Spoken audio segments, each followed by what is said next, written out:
Αναπόφευκτα λοιπόν προκύπτει το ερώτημα, πώς θα ξέρουμε αν φταίει το άγχος ή η κατάθλιψη γάμα-γιώτα, αυτά που νιώθουμε και που μας εμποδίζουν να χαρούμε τη ζωή?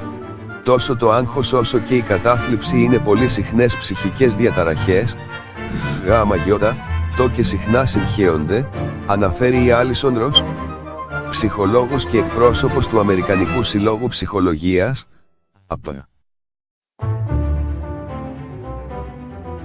Μάλιστα, προσθέτει, οι ίδιοι νευροδιαβιβαστές όπως η σερωτονίνη και η ντοπαμίνη παίζουν ρόλο κλειδί και στις δύο διαταραχές.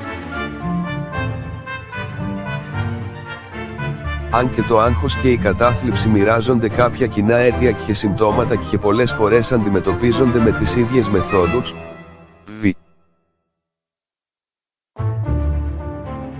η ψυχοθεραπεία, είναι σημαντικό να γνωρίζουμε και να κατανοήσουμε τις διαφορές τους.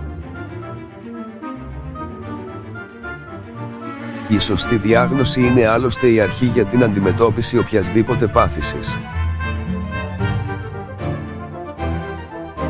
Το παρακάτω σύντομο τεστ, το οποίο περιλαμβάνει μόλις 7 ερωτήσεις, εξερευνά βασικές πτυχές του άγχους και της κατάθλιψης και μπορεί να σας βοηθήσει να διαπιστώσετε αν αυτά που νιώθετε οφείλονται σε κάποια από τις δύο διαταραχές.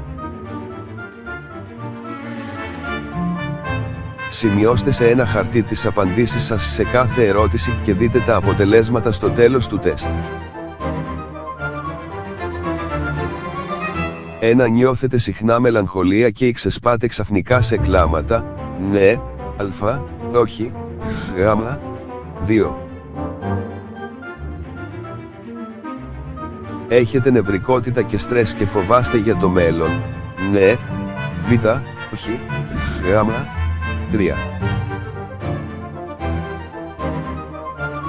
Νιώθετε συχνά ότι δεν αξίζει να προσπαθήσετε για κάτι? Ναι, α, όχι, γ, 4.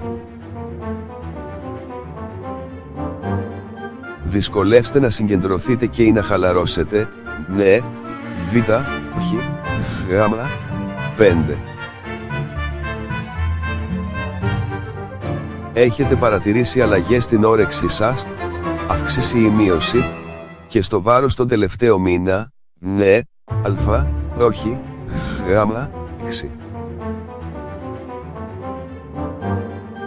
Επαναλαμβάνετε δυσάρεστα σενάρια, π.χ. απόλυση από τη δουλειά, χωρισμός με τον σύντροφο, ξανά και ξανά στο μυαλό σας?